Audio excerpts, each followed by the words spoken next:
Hi everybody, welcome to the live signing of the new book. It's my second book. It's called Let Me Tell You About Jasper, How My Best Friend Became America's Dog. And you can see he is here with us. And this is the soon-to-be famous Erin Landers, who helps me do everything. Jasper, looking this way. Ooh, see the camera. I'm excited to do this because I just got back from the debate in Vegas. And it's my first chance to really think about the book. It comes out on Tuesday. And what we're doing tonight at livesigning.com/Dana, that's it. Yep. If you call in or click on the link, there's a link, you can click on it, and then you might get to ask me a question. I'm going to try to get through as many as I can. You know I love to take questions. That's what press secretaries do.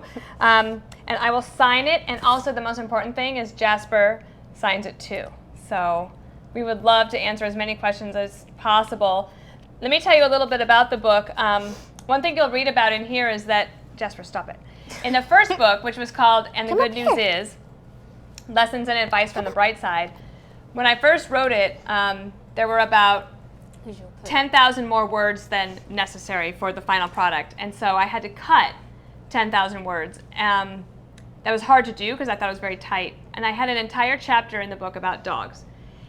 And so I slept on it one night.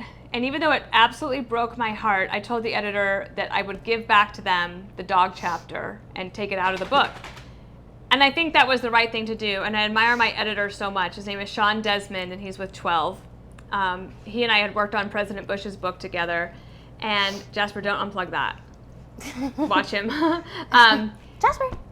And when I told him that I would give him back the Jasper book, he said, I promise you that one day you'll have a dog book.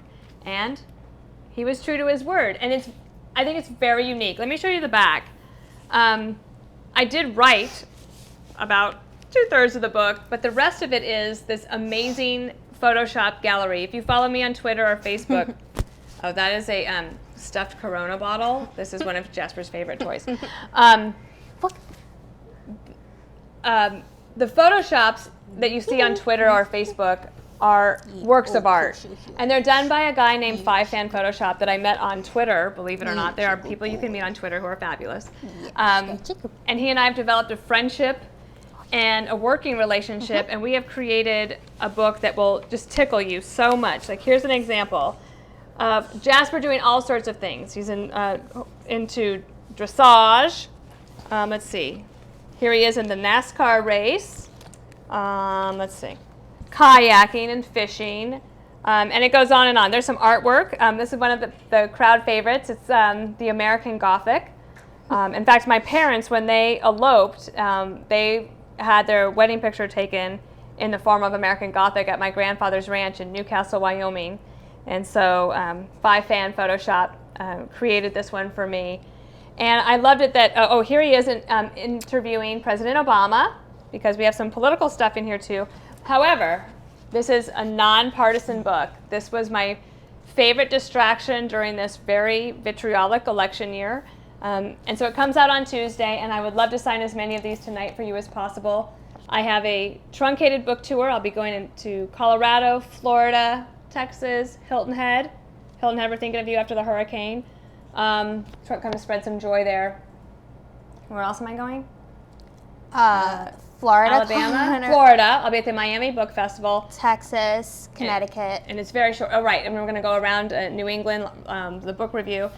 I don't know if you can see this. One of the Jasper's favorite things is to watch a video.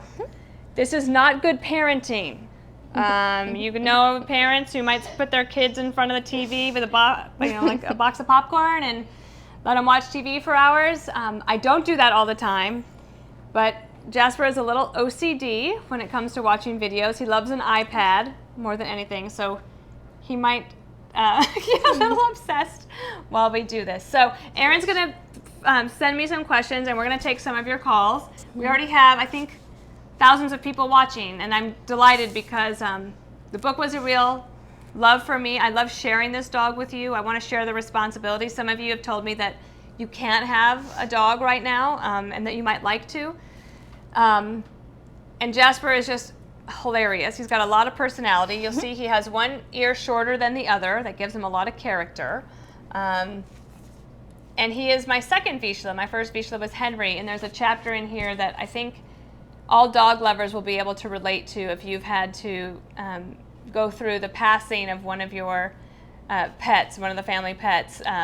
It's a grief that you never quite get over, but I do think that my life is sweeter and more enjoyable because of dogs, and certainly Henry and Jasper were part of it, but I also go way back to the early part of my life in Wyoming and Colorado, where in rural settings I was able to enjoy dogs.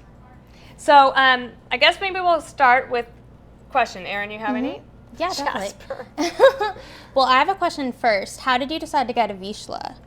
And that was Henry, your first Vizsla. I didn't even know what a Vizsla was. I had never seen one, but I knew that I liked Weimaraners, which are the cousin to the Vizsla. Right. And my husband, when we first met 19 years ago, and I moved to England, he wanted to get a black lab, and I wanted a Weimaraner. So we were sort of in a holding pattern. And then one day we had to go to Switzerland, and I met a guy named, Heiner, what was his name? Heiner Krieger? Heiner Krieger, he was from Switzerland, and he had a 7-year-old Vizsla and a 4-month-old Vizsla. And I had never seen such a sweet little dog, and he said they were the best dogs in the world. And by the time we left there, he'd given us the name of a breeder in Scotland, and that's where we were living at the time in northern England. And we were all set up with a dog before we got to the tunnel. And we got Henry when he was, I think, 7 weeks old, 6 or 7 weeks old, in Scotland, and he was with us for 14 years. Oh, and how did you decide it was time to get a dog? Because I'm thinking about it, but like, well, I have hard. In my first book, and the good news is I give advice for people who think they want to have a dog. My book is really geared towards younger people and younger professionals, and the love of a dog is something that a lot of people grow up with, and then they really want when they reach adulthood. But there's something to be said about waiting, because a lot of younger people have a ton of responsibility. They work very long hours, and it could end up that the dog that you want to have and you want to love ends up being another source of guilt and stress, to the point that some people end up then having to give the dog away, which then breaks your heart and it causes even more problems. So my advice is to wait until you have the wherewithal either to pay for additional care for the dog, or that your schedule is a little bit more set so that you can make sure that you're home enough to take care of a dog, because they are a lot of responsibility, but joyfully so. Mm-hmm. Did you ever have to give away a dog? I did in college. My boyfriend, you know who you are. I'm assuming you're not watching, but if you he are. He might be. He might come to as our a book present, he gave me a puppy, and it was like an act of love, right? A gift of love. And I adored this puppy, and I named it Sugar, but I was living in the dormitory at college, and it wasn't allowed, and I was trying to hide the dog, and it kept getting bigger and bigger, and I didn't have that much money to pay for the vet bills, and it got to the point that I had to give the dog away, and I felt so irresponsible that that's one of the reasons I counsel people just to wait to get a dog until the time is right. That's really good advice. The other thing is that part of the proceeds of this book will go to a charity that I work with called Companions for Heroes.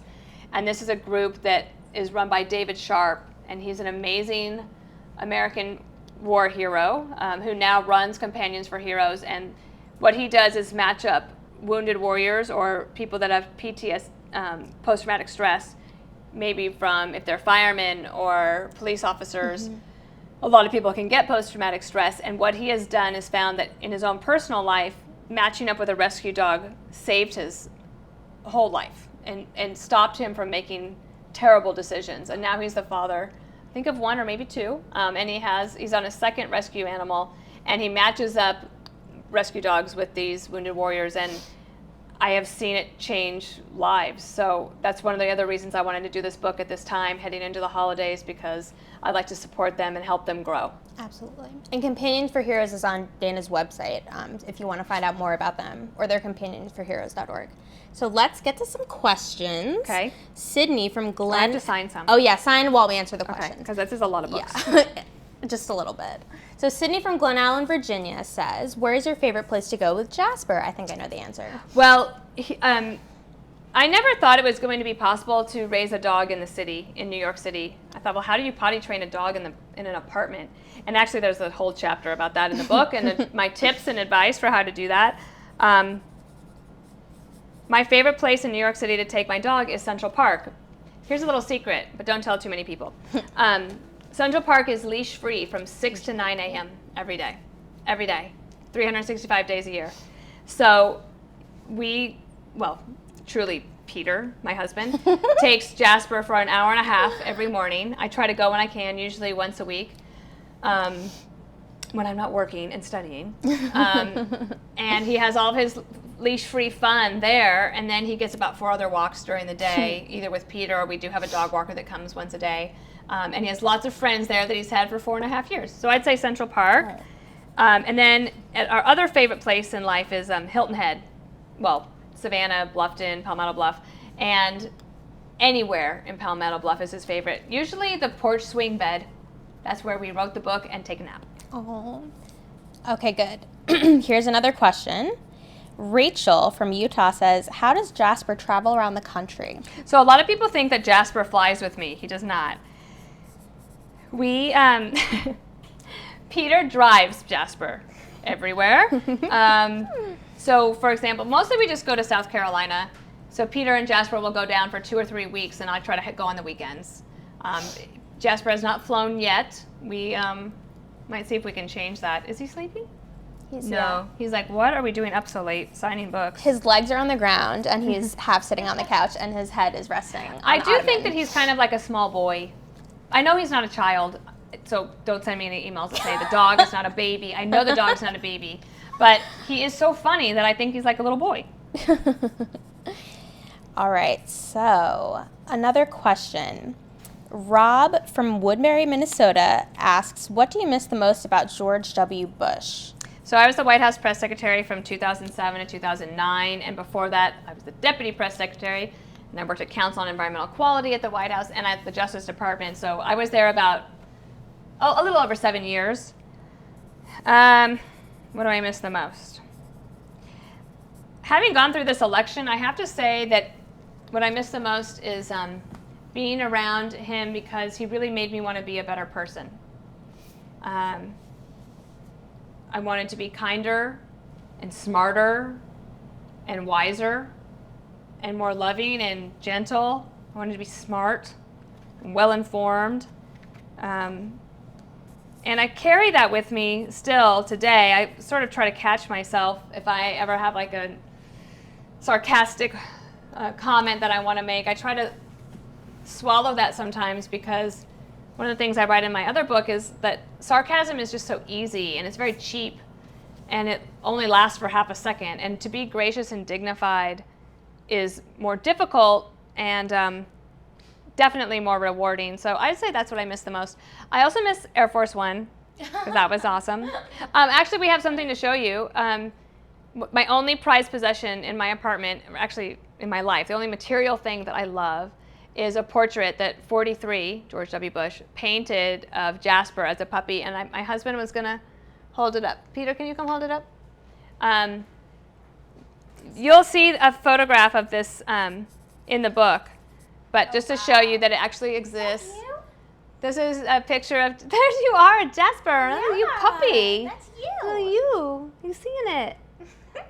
He's very It's smart. signed 43, and do you have it at the back? Does it say on the back?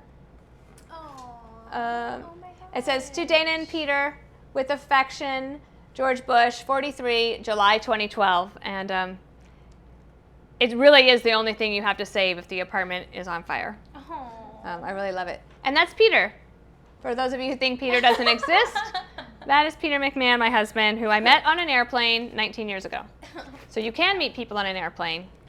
I love that story. Oh, Jasper wants to go see the photo. All right, let's ask another question. So, Kelly from Montana says, Dana, I didn't know you could love Jasper more than I love my dogs. Who takes care of him when you and Peter are away? So we're very fortunate. We have a dog walker named Barbara, and she and her boyfriend John, they are his primary caretakers if we're not around. And then we also have friends named Tim and Michelle Chase, and they have 3 little boys. and they often will take Jasper for a weekend.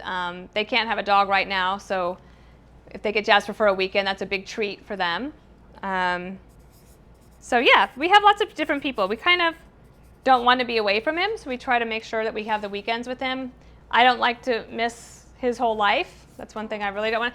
People that have dogs or children, they'll understand that. You want to be around. Is it hard to do things like go out with friends and stuff when you have a dog? Does it limit you? Well, in this book, I talk about separation anxiety, but the truth is, the separation anxiety that Jasper has is really because of me. And I made a couple of mistakes early on in the training of the dog. When he cried, I went back several times, and so he has anxiety, and so do I. Oh, your mom's calling. Oh, this is my mom. We sort of set it up. So we'll see what she says. Hi, Mom. Mom. Hi, Mom. How are you? Okay, you have to turn your thing off. Hi. Are you on your signing? I'm on my signing, but can you turn your volume down? Yeah. Okay, not of yourself. I just muted you. Oh, you muted me. Well, you probably wanted to do that my whole life. No. So yeah, we're doing a live signing. We have thousands of people listening, so don't be nervous. I won't. Do you have any comment about Jasper? Well, I think he looks quite handsome tonight, and I love his bow tie. Oh, thank you. That's And is that Aaron? That's Yes, Aaron. hi. And this is Jasper. Jasper thinks he can hear you. Hi, Jasper. It's Grandma. Mom, you grew up with dogs too, right? Oh, you lost me? My mom grew up with you grew up with dogs, didn't you? Yes. I had one special dog. His name was Blackie. And He was a Cocker Spaniel, and I picked him out of a box of about 10 other brothers and sisters, and he lived for 18 years. That's a nice long life for a dog. It is. And then the dog we had when I was a baby and through till I was 17 was Jocko, or as Aaron calls him, Joko. Jocko? We got Jocko when you were about 3. Mhm. And he also lived to be just about 18. And that's the only dog we really had in the house until your sister found another dog at the dog pound, and that was an Eskimo dog. We called him Yukon. And Yukon makes it into this new book. Let me tell you about Jasper too. Have you seen the new book? I have read my draft when I was just reading it when you were typing it. I have my book ordered, but I don't think it's going to come until the end of October. Well, I will sign one for you, and I'm going to be in Denver. I'm going to do book signings in Pueblo, Colorado Springs, Glendale, Fort Collins, and Cheyenne that weekend. Hello? When is the book signing? November 12th and 13th. I might be losing her. Okay, Mom, I love you. I love you too. Have a fun time doing your signing. Okay, thanks for calling. Bye. Thanks for calling. Bye-bye. You gotta love your mom, right? That's Thanks, so Mom. cute. Thanks for calling. Do we have other questions? Absolutely. So Amy from Florida wants to know, does Jasper have a favorite toy? Well, the Corona bottle is a huge hit. Oh, yeah. There's That's around here also somewhere. the sock monkey. There's his first toy that he ever got was a little tiny giraffe, and we still have that. He didn't tear that one up. It goes in phases. He loves toys. How many toys do you have to buy per month?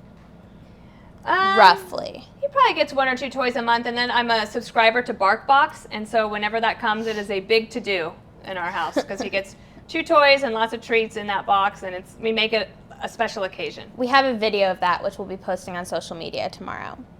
All Oh, right. here's the Corona bottle. Oh, good. Actually, it's called Corona.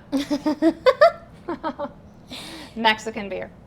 Anita from Grand Prairie, Texas would like to know, Jasper is so well trained. Did you train him yourself? Well, Peter always says that I beat him with a big stick, and that's not true.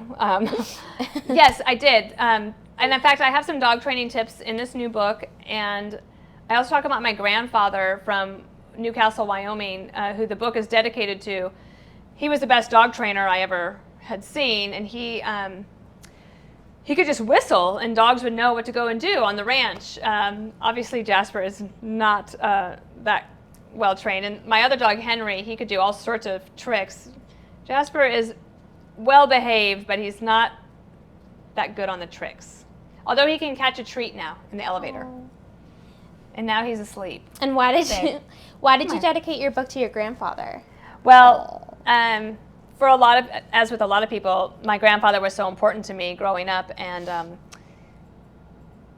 he taught me a lot about the love for animals and patriotism and dignity and grace, and so I miss him so much. And he died the day after Thanksgiving in 2001, and he never knew that I got to work at the White House. Aww. So a lot of this success, I look back, of course, my mom and my dad, but my grandparents on both sides, in particular my grandfather and grandmother at the ranch where I spent a lot of time, they meant so much to me. So yeah, that's why I dedicated it to him. All right, well, Charla from Spring, Texas would like to know, how has Jasper handled his fame? The best thing about this, and I write about it in the book, is that with both Henry and Jasper, they didn't care about anything. I mean, when I got Henry, I had left Capitol Hill. I didn't even work when I was in England. And then my life changed so dramatically after 9/11 when I moved back to Washington. And so every night when I came home, nobody cared that I had been on Marine One or in the Situation Room or had a chance to talk to Condi Rice in the Oval Office or any of that. They're just affectionate beings that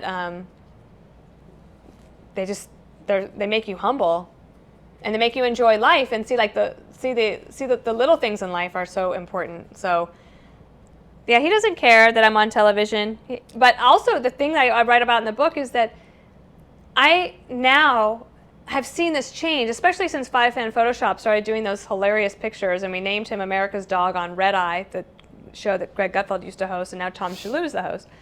We named him America's Dog as just a joke, but it's stuck. And so many times, in fact, the dog walker, Barbara, says that she'll be out walking, and people will stop her, especially tourists in New York, and say, "Excuse me, is that Jasper?" And then a guy the other day at the park, well, the other day, like six months ago, I put this in the book because I thought it was very funny. He recognized Jasper and asked if he could get a picture. So Peter says, "Sure," and Peter went to go and make the picture, and the guy made it very clear he didn't want the picture with me in it. He just wanted Jasper in the picture. I don't know if he might have been Democrat or something, but I don't know. It's been a really strange election year, so who knows? Who knows what he was supporting? He was for dogs. All right, so Patricia from Saddle River, New Jersey. I'm from New Jersey too. I love that I know you were young when you had Henry. They both were smart and well-behaved dogs, Henry and Jasper. Have you raised Jasper any differently than you did Henry? Side note, how did Jasper's fascination with fish begin? Good question. I don't know Peter, how did his fascination with fish begin? He noticed them in Central Park and just every morning went back to the same spot to look at them. So, Vizslas are hunting dogs, bird dogs, so they will notice things in the sky, or like see things, movement. And when Peter walked him at Central Park, he saw some fish one day, and now every day you have to go back to that spot and look for the fish. That's why I post it on Instagram all the time. But also, it's gotten to be even bigger. So anything that has glass and water, he thinks there might be a fish in it. Or if it's a fountain, he will sit and wait to see if there's fish in it. And the other question was, did I raise him differently? Mm-hmm. Yeah, I mean, when I had Henry, it sounds like I gave birth. I didn't, obviously. When I got Henry, he was just a puppy, and we lived in England, and we lived in an area where he could run free on the sand dunes. It's very different raising a dog in Manhattan. So Central Park became essential to us, and every dog at Central Park so well behaved, because we think it's such a privilege to be able to be at the park in that way. I don't give him as many table scraps as I gave to Henry, because towards the end of Henry's life, he got Cushing's disease. And that could be for 100,000 reasons, but in my heart, I think it's because I gave him too many of my leftovers. Like when I was at the White House, I would just sort of, didn't have much of an appetite, so I would pass it on to him. And so, I don't know, that could be just not true, but he doesn't get as many table scraps as Henry did. Oh, don't blame yourself. I also, I truly believe, and I write about it in the book with dog training tips, that there are sometimes dogs that are just, they're not going to be able to do the same tricks. Like Henry could play dead if you asked him about Obamacare, and it was hilarious and very funny. Jasper cannot do tricks. He's just not good at it. And finally, I just had to accept that and realize that he's just different. And so instead of frustrating him and me, I just let him go. And because he's so well behaved, it's okay. He can't do tricks. He is so well behaved.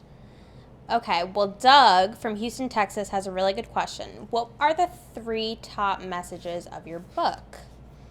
It's of this kind of book? a hard one, yeah. Well, my editor, Sean, that I mentioned earlier, when I wrote the draft, he sent back edits and he said, can you dig a little deeper, and why do dogs mean so much to you, and what have you learned from them? And I realized, I learned what it's like to enjoy life because of dogs. And the thing with Henry that I write about is that, let's see, I got Henry when I was 26 years old, and he lived for 14 years, so I was almost 40.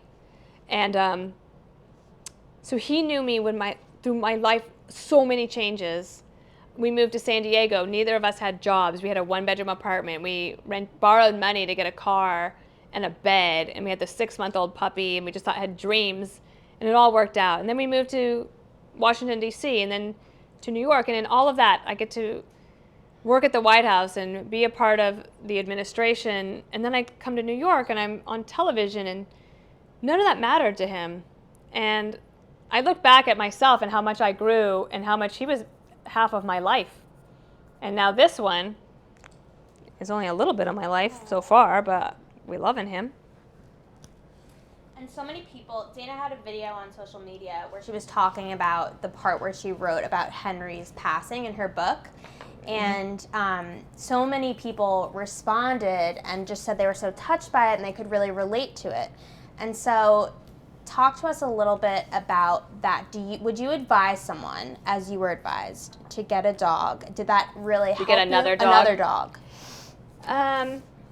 Yeah. So Henry died 6 months after we moved to New York, and it was devastating. And I write about it, partly it's therapeutic for me, but also because I think dogs are a great equalizer. They bring people together in a year that's been one of a lot of division. So the night he died, I got a call. Henry died about 10:30 at night, and it was Greta Van Susteren, who was at Fox News at the time, and she said, I know that this is the last thing you want to do, but you must get another dog right away. And I said, oh, Greta, I can't. I had all the reasons why. I thought that I couldn't, especially living in New York and in Manhattan. There's not a blade of grass anywhere. And she said, it's the best way to heal your heart. And she was right, because we ended up with Jasper 2 months later.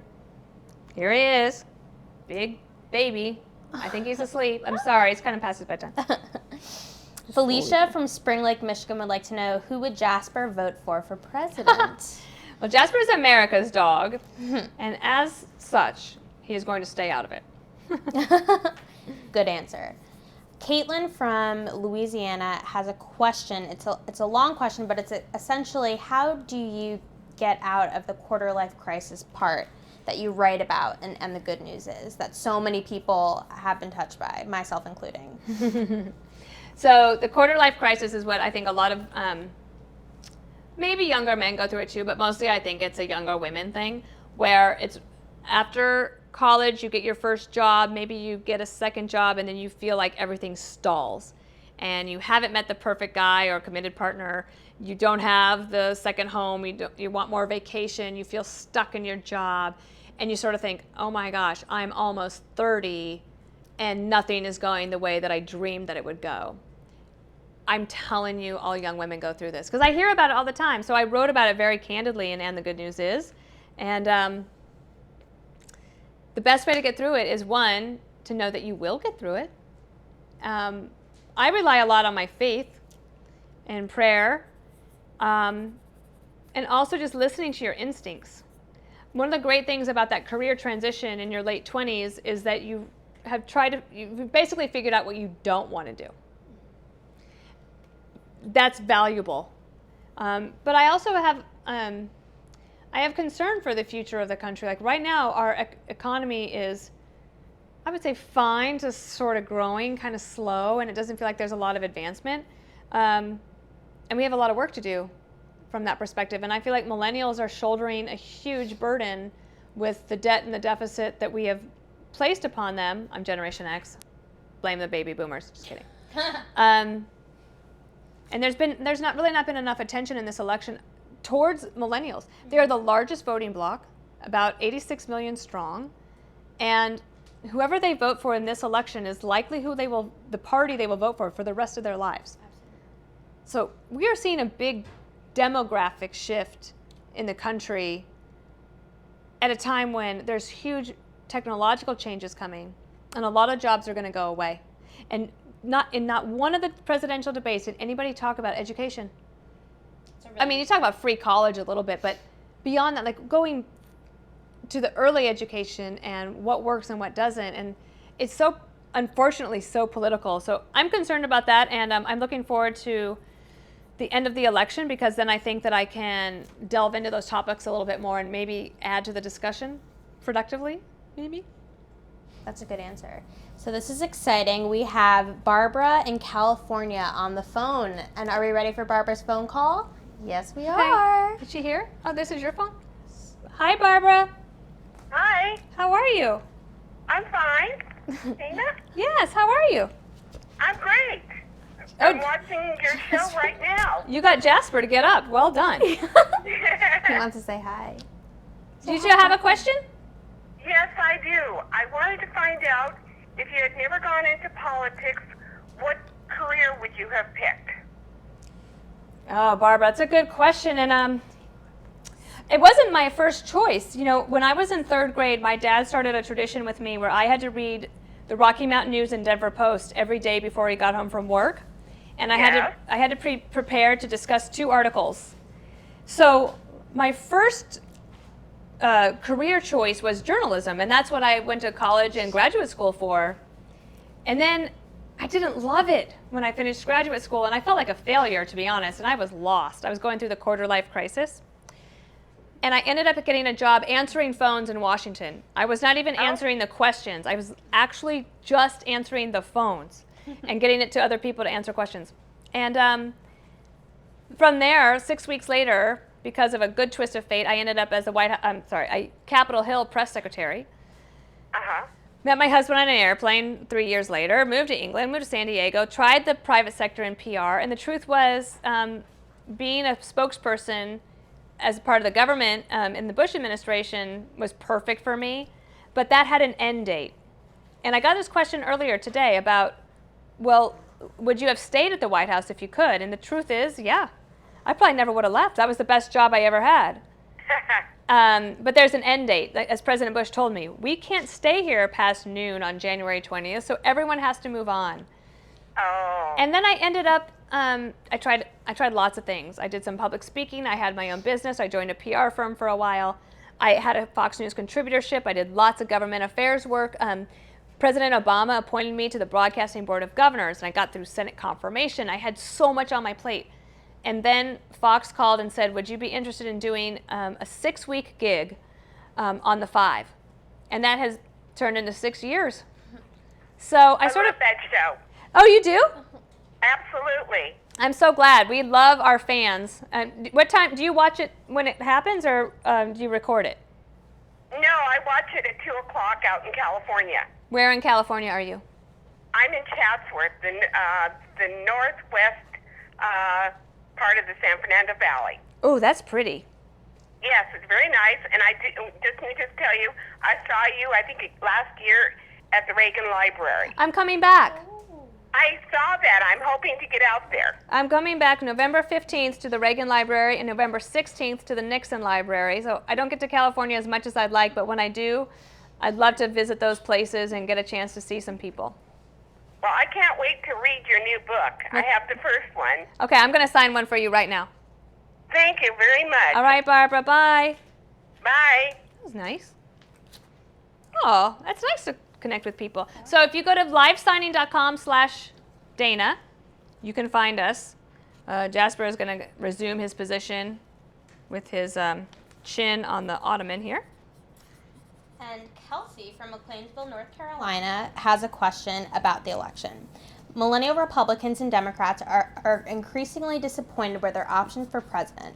What would your response be to millennial Republicans who are thinking of voting for a third party or staying home during this election? Well, I hate to have people stay home, because even if you feel like the top of the ticket is not for you, there might be other people that deserve your vote that are down ballot, and often those are really important legislators, either city council, state government, or Congress or Senate, to vote for if you feel inclined to vote for them.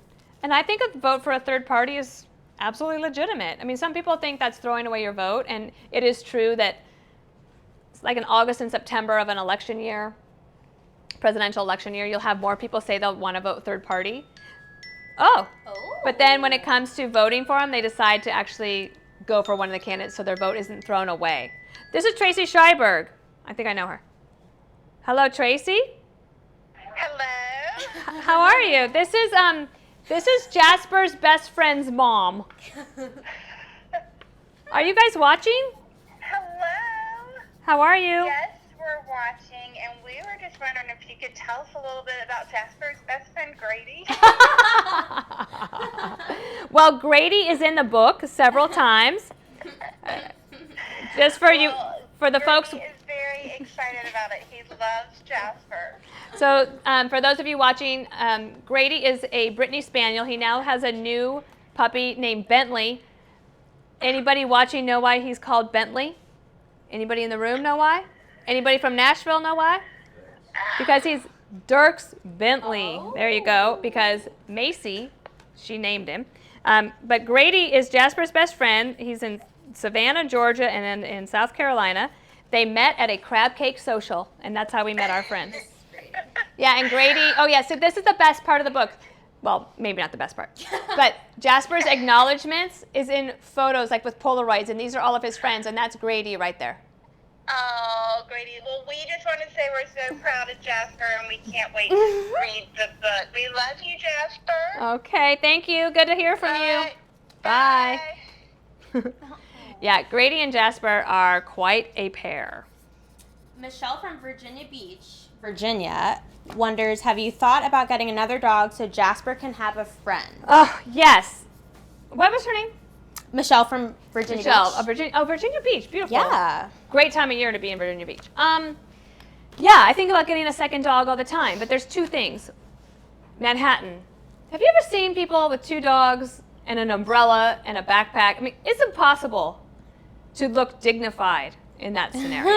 A lot of people do it well, but I think it would be hard. Here's the other thing, and I know this is not how he really feels, but I think it would break Jasper's heart. And that's why I didn't get another dog for Henry. And now I feel like Jasper, he's going to be 5 in April, and it's too late. I'm wrong, right? I say that out loud, and I realize that's probably wrong. The truth is that right now, I can't fully take care of 2 dogs appropriately. And plus, he wouldn't have fit on the cover. Good point. Joel from Lansing, Michigan wants to know, where does Jasper like to sleep? Does he sleep in his own bed or with you? Love you, Jasper. There's a great story in this book about where Jasper sleeps because I was going to be very disciplined. Peter and I had agreed that Jasper was not going to sleep in the bed or get on the furniture. And, well, I caved on the furniture part really early because I wanted to hold him. all the time, and I told Peter he won't remember, when he gets older. Well, Peter was right. Jasper remembered. And then the first night Peter was out of town, I got home late. It was in the middle of the election year, and I caved. And I didn't even look at him. I just patted the bed and let him come up. And ever since then, he likes to sleep in the bed. And I have a chapter in the book called Dogus Interruptus. It's pretty funny. Well, Peter might not be laughing, but it's funny. And Anthony from Elk Grove, California would like to know, what's the longest time you've been away from Jasper, and how did you handle it? Well, it was this year during the conventions. So the first convention was in Cleveland. Then we got back for a weekend, and then we went to Philadelphia. And Peter and Jasper spent the summer in South Carolina. So I think it was about 2.5, almost 3 weeks. And it felt like dog weeks, right? So 7 times 3, 21 weeks. It just felt like that. But at 3 weeks, that was plenty. I missed him. Susan Hardy from Austin, Texas wonders, I've always been a cat lover, but somehow find it necessary to love Jasper. I love that because you know why? I share him with everybody, and there's no responsibility. We take him out. We take care of him. We pick up after him. And also, he's got a hilarious face. So in the book, if you look at, let me just see. Oh, here's a good picture of Kimberly Guilfoyle. Wait, where is that? Oh, yeah. See, these are Photoshopped. So it's not just a story. There's actually Photoshop. So this is Kimberly. We made her the pork chop queen. So if you watch the 5, you know that Kimberly she's a blessed woman. That she is beautiful, can eat anything, never gains an ounce. And she loves pork chops. And so this was Jasper with her. And this is Jasper dressed as Greg Gutfeld with the book. And then we have Eric Bowling. I don't know where that one is. Jasper as Eric Bowling on the 5. There's a little cutouts of Greg and May with Jasper, and just a whole bunch of fun things in here. One of the best parts of the book, too, are these movie posters that 5fan Photoshop has done of Jasper as the character. So this is the dog father. This is Indiana Jasper. So lots of different ones in there. That wasn't even the question. Well, that answered part of the question, but she said, do you believe your own affection for him is what makes Jasper so adorable to many? He does seem to know he's special. Am I right? He's got a certain look. And I think this little ear of his. So if you can see in here, like with this picture, he's got this little ear. We don't know what happened. He came that way. We don't know if he was born that way, but that's how he came to us.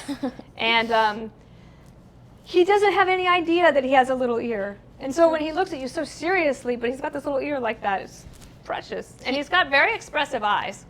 He's laying by her feet, by the way. Yeah, Jasper, could you get up and show yourself? Hey. Wake up. Why don't Hi. you show his mom? Look at what she has. Oh my gosh. Oh. Uh-oh. Come on. Can you give him a toy? Maybe a treat? Well, We'll bribe him so we yeah. can come back into the picture. We'll bribe him with a video. Do you want to watch a video? Oh, where's the video? That's the other thing. He likes to watch a video. Video? Oh, do you want to watch a video? Oh. He's like, you're not even going to show me a video, lady. All right, so Nancy from New York wants to know, if I ask you, yeah. Want to come sit? No. Nancy wants to know, if I asked you 10 years ago what you thought you would be doing today, does your life now come close to that? Yes, No. come sit. Gosh, no. I had no idea what I was going to do. So 10 years ago would have been 2006. Yes. I was the deputy press secretary at the time. I was happy. I thought that would be the only job I ever wanted. And then because when Tony Snow decided to leave the White House, and he was battling cancer treatments, and unfortunately he died in July of 2008, in the middle of that last year, the White House. I didn't ever think I wanted to be the press secretary. I was happy being behind the scenes. And so when Sheryl Sandberg wrote the book Lean In, I was reminded of that time, because when it was time for me to step up, I was hesitant at first because I thought, well, how can I ever do that like he does? And then I just realized I had to do it as myself. So I didn't know what I would do. And my most important lesson that I give in And the Good News is please don't worry your young life away. Because I worry all the time. And I try not to. And that you can't plan out your life or your career. As much as I would try to plan everything out, things happened along the way, and I had to have my eyes and ears open, be willing to take the hard jobs first, I mean, White House Council on Environmental Quality in a Republican administration in the time of war, not the best place. But I did it in a way that took that issue off the plate of Ari Fleischer or Scott McClellan, the press secretaries before me, and Tony. And so I don't know what I would have done. I had this idea of going to Africa and after the White House and working with national governmental organizations, NGOs they're called, to try to coordinate the care and the money that's provided to prevent corruption and make sure the money is getting where it needed to go for maximum impact. But then, just as I made that plan to pursue, they called me about the 5. Wow. So you never know. Oh my gosh. And you went on Mercy Ships, right? Mercy Ships is a charitable hospital ship that has been serving the forgotten poor in Western Africa since 1978. And Peter and I did have a chance to go and visit the ship. It's amazing, and it's that and Companions for Heroes are our 2 main charities. Did you have Jasper then when you had to go away? Yes. But we were only away for 5 days. Oh, good. So it wasn't that bad. So let's see. Brian from St. Louis, Missouri wants to know, why don't you ever sit in the leg chair on the 5? Well, that's Kimberly's seat, and she belongs there. Besides, my feet don't touch the floor. Seriously. Oh, this is a good question. Michael from Highlands, Illinois wants to know, what's the most amusing question you got as press secretary? Amusing? Well, I remember one time I got a question when Lauren Bush, the president's niece, was getting engaged to David Lauren, Ralph Lauren's son. And I got a call from a reporter saying, did the president realize that his niece's married name will be Lauren Bush Lauren? And I was like, yeah, that's hilarious. I'm going to go find that out right now. That's the only one that comes to mind that's funny. Oh, God. Cindy from Frisco, Texas wants to know, will you come back to the George W. Bush Presidential Library to speak again about this book? We love having you. Oh, well, I don't think it's going to work before the end of this year, but I will, yes, I want to come back. I love the Bush Center, and I think that their public affairs program that they're doing is outstanding. If you're in the Dallas area and you are looking for a way to meet new people or broaden the horizons of your mind, it is a great place, and it's really taken over the public affairs scene in Texas. Jennifer from Norfolk, Virginia wants to know, does Jasper snuggle with you when you're not feeling well? Yeah, of course, like all dogs do, right? So he's not special in that regard. Dogs can sense your mood, and this has been an evolution over thousands of years between humans and their dogs. In fact, Vizslas have their history rooted in the Magyar kings, who they wanted their dogs to be so loyal, and they made the dog sleep with them. Right. So it's one of the reasons that he's always on top of you. What are you doing? I just broke the bow tie, but it can be fixed. Jasper, Oh, I didn't really break it. his necklace. Come on, it just you don't get your necklace. Oh, so handsome. Yeah, puppy. Christina from New York would like to know, what has been the best thing about the unexpected twists and turns your life has taken? Well, certainly meeting Peter on an airplane was the most important. I love that story. Peter, are you here? Oh, look, I put the flag upside down.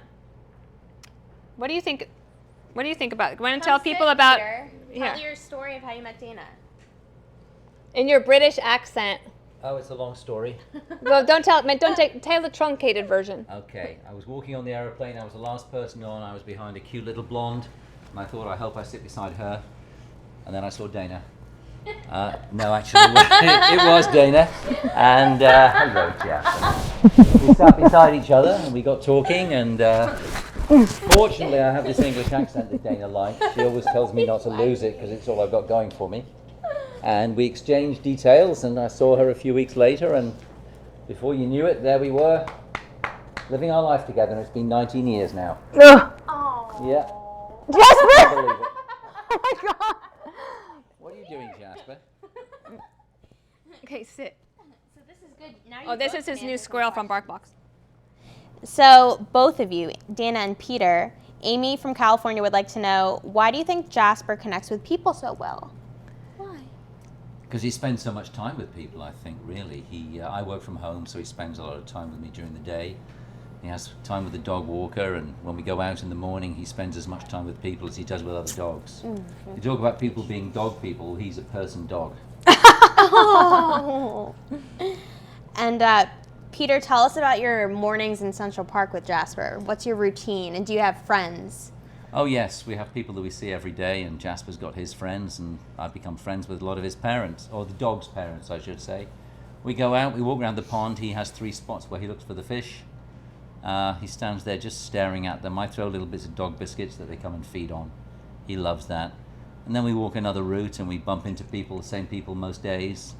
Jasper runs like crazy with the dogs and mooches treats off people. He loves it. But Peter is the Pied Piper of treats. Yeah, I always have a pocket full of treats. Oh, someone wants to know what kind of treats does Jasper eat? Well, we get a variety of treats from BarkBox, but he likes the Mother Hubbard, the little Mother Hubbard biscuits. And the fish like those too. Yeah, they're good because they float.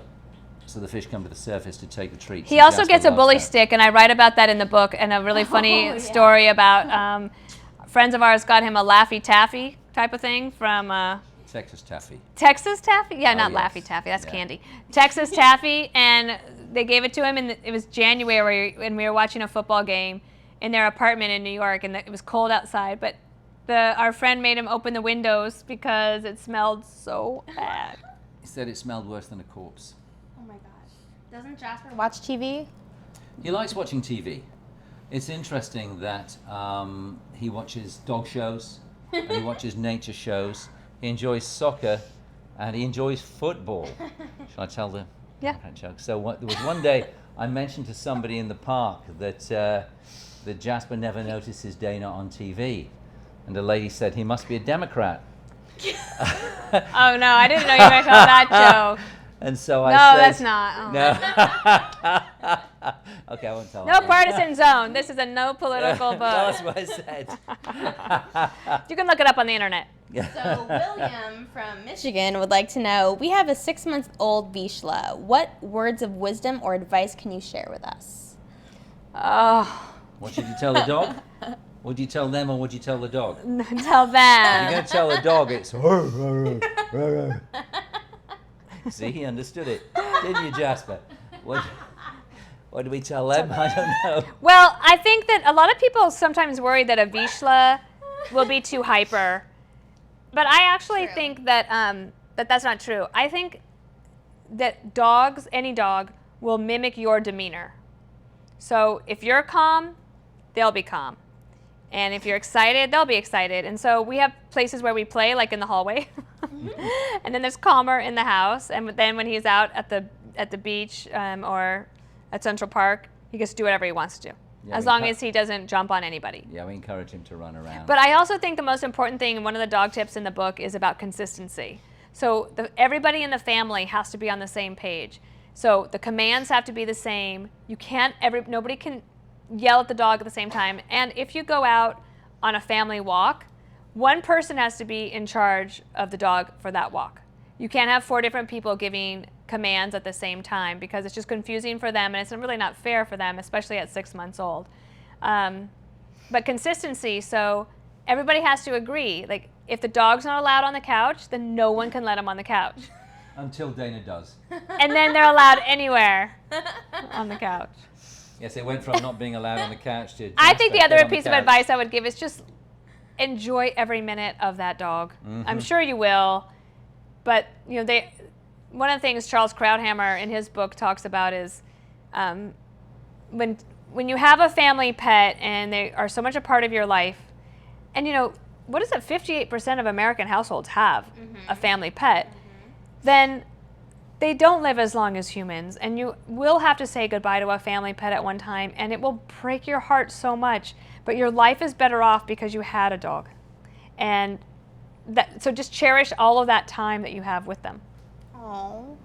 And this is a question each of you should answer. Tanner from Oklahoma wants to know, what is your favorite quirk about Jasper? My favorite is your videos of him running.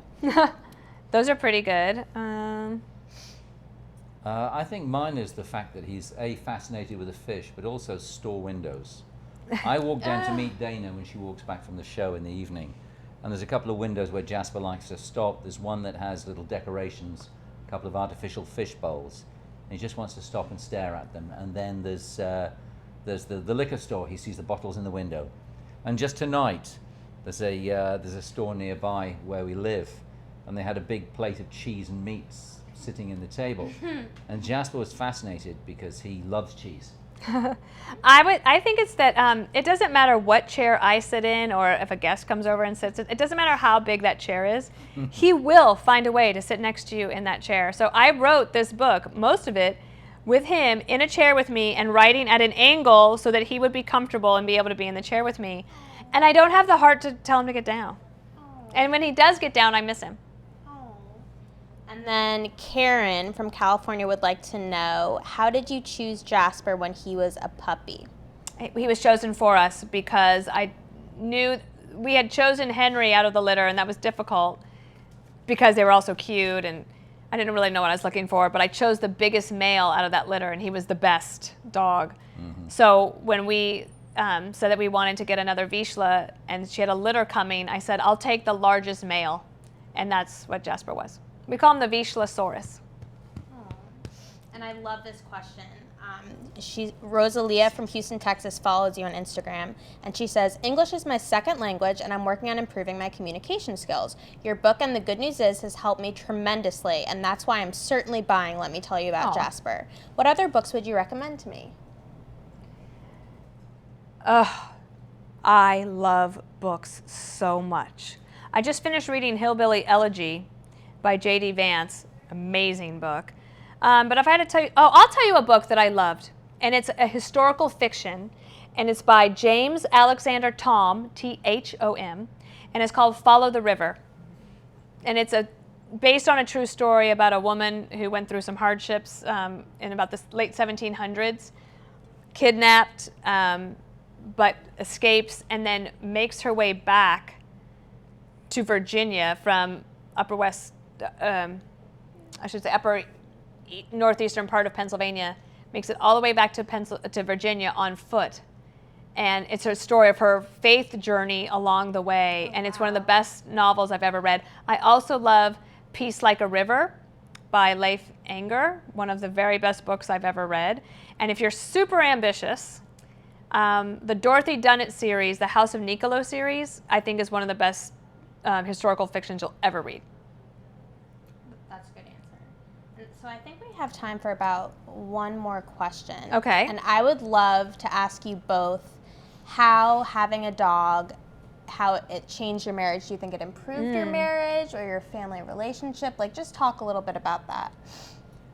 Well, certainly with Henry, and funnily enough, Jasper seems to be the same way.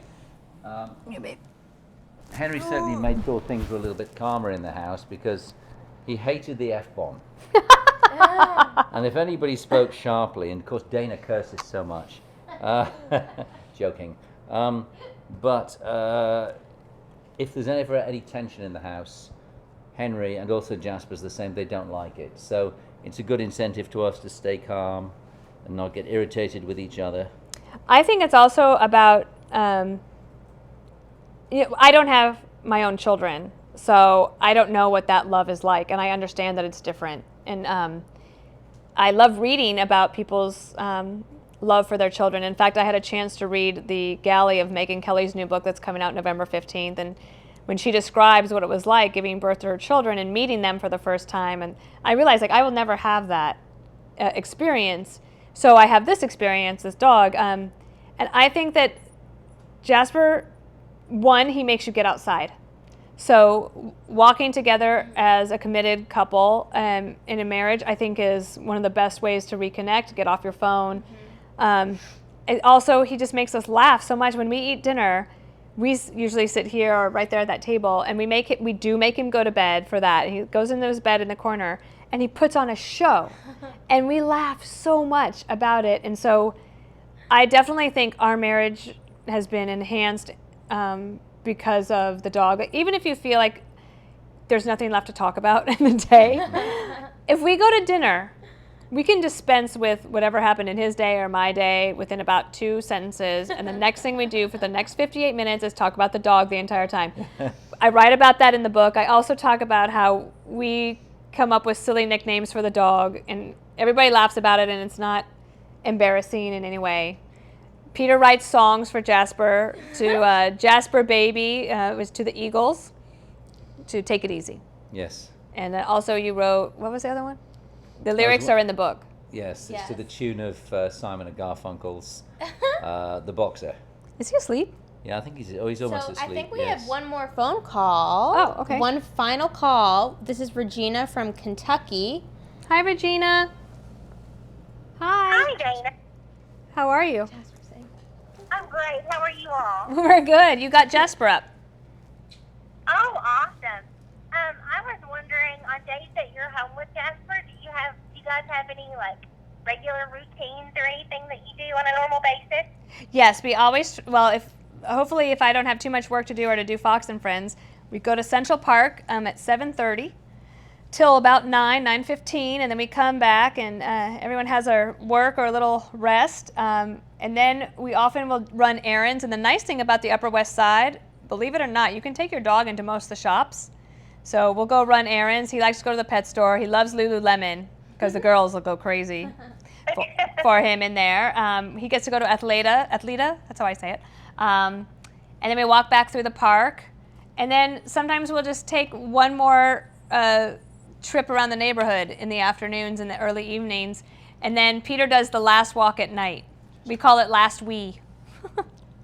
Oh, But you know what? It's a perfect doggy day. Yeah, it's a pretty simple life, to be honest. But I like routines, and I find that dogs like routines too, and that helps them be well behaved. And tonight is a little bit out of his routine, which is why he's like so sleepy. Thanks for calling. I look forward to signing your book. Thanks so much. Enjoy Well, have a it. great evening. Okay, bye-bye. I think that's it. Thank you. It's been a huge amount of fun. I hope you've had fun. This is Erin Landers. She works for Dana Perino and Company. This is Jasper licking Erin's leg and wearing a bow tie. My husband Peter. And thanks to Mary and Eric from Premiere and my friend Lauren Fritz, who's here too. So the book comes out Tuesday, October 25th. I'll be on the Today Show on Monday. And then Megyn Kelly Show that night. And then some Fox and Friends where you'll see Jasper again. We'll see if we can get him a new tie.